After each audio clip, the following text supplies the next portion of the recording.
Today is a sad day. I've sold a watch. First watch I've ever sold.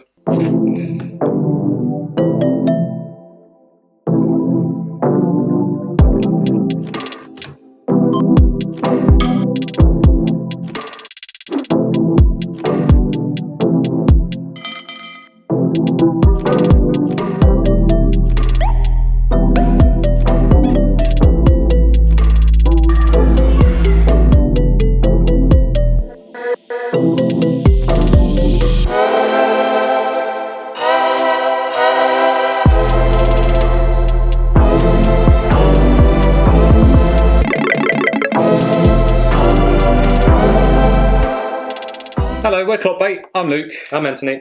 And yeah, it's a sad day. You've actually got rid of a watch, and it's not that you've sold anything rubbish. No, I've sold my Explorer 2 with Polar Dial.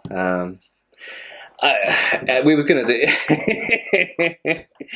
Don't sell watches. I shouldn't be selling it, but it's for a good cause, as you know. What I thought we was going to do is a 6-month review. Yeah, thanks, welcome back. We was going to do a 6-month ownership review anyway, so now we know a little bit more about the watch. It's been worn loads, like it barely left my wrist for the first 3 or 4 months. So yeah, it is an incredibly sad day, but literally the whole collection's going, everything, absolutely everything. So yeah, if you fancy a watch, let us know. In our this day. Yeah. And apart from Luke's Speedmaster or any of Luke's other watches. So it's just all my watches are going, but for a good reason. I want to, well, no, I'll get into it now. Okay, get into it now. Yeah. I want to trim it down to 1 or 2 very special pieces. A very, very good Grau watch would be amazing. I just have too many watches and I don't wear them enough. What's the point? Might as well get 1 really good one or 2. Like, so that's really going as well. Right? Yeah, even my 89 sub, it's all going. So yeah, the Rado's gone so far. The Explorer's gone. The Turnograph might be going on Monday. So yeah, it's all happening very, very quickly. But it is for good cause, isn't it? Onwards and upwards, yeah. How exciting is it going to be when I get my new watch? You haven't done this to be a watch flipper. I mean, it was the Explorer that went, of course, and obviously Rolexes have gone up, but you've not really had it long enough in order to see this massive kind of where people judge you and go, "Oh my god, you only bought this to sell it." It wasn't. It bought it high, sold it high. Yeah, exactly. Business 101. Yeah. It's not to make any money because even if I did, it's not going to be much. But yeah, going back to Explorer, I haven't sold it for any fault of its own. It's not like I hated the watch or didn't like it. I mean, it went everywhere with me. If I weren't wearing it, the wife wore it all week long when we was on holiday. I absolutely loved it. I love that watch as well. I like pinching it off you as well. It was class. It was really, really good. And such a good everyday watch. We did a review a few months ago. If you want to check it out, of the actual. In fact, don't check that one out. It's a bit rubbish now, isn't it? Really? No, it's not too bad. It's all right. Yeah, it's not too bad. Don't put yourself down, Luke. No, I'm putting you down. But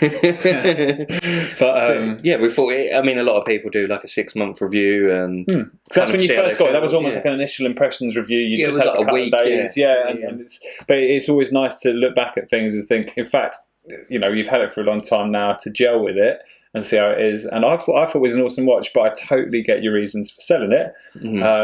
But yeah, it's not the watch's fault. It's not the watch's fault. It's not you, it's me. Yeah, exactly. That is exactly what it's like. And I don't think I'll regret it. I mean, I hope I don't. But I mean, I absolutely loved it.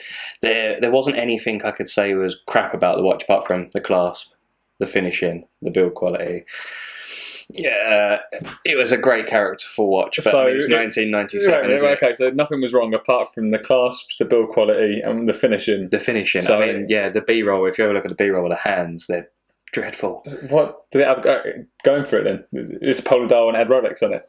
That's what you're saying you liked. Yeah, it just felt like it's like anyone's favourite car. The most perfect car in the world is always going to be a rubbish car.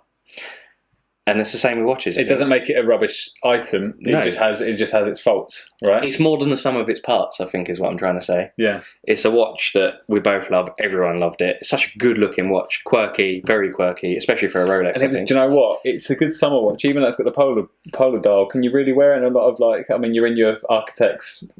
I would have been wearing it today. I wore it with everything. Yeah. So, and it went with loads of different straps, so NATO's, leather straps, everything. It's such a fantastic watch.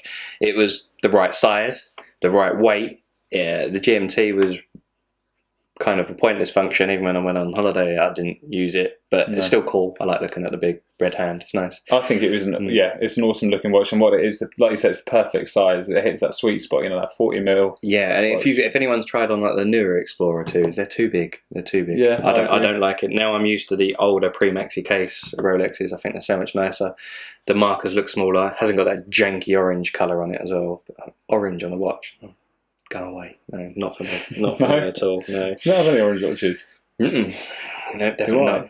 No, but you keep putting your Seiko on some janky orange strap thing, which isn't very nice. But anyway, moving on. I was about to go kick right off. Moving on, yeah. I think the Explorer is the cheapest way into Rolex sport watches. It still is. It's climbing and climbing in value. So it climbs because it's an Explorer, and he climbs up. There we go. Yeah. Nice 10-year link there. But yeah, I think it is the cheapest way to get into Rolex sports models.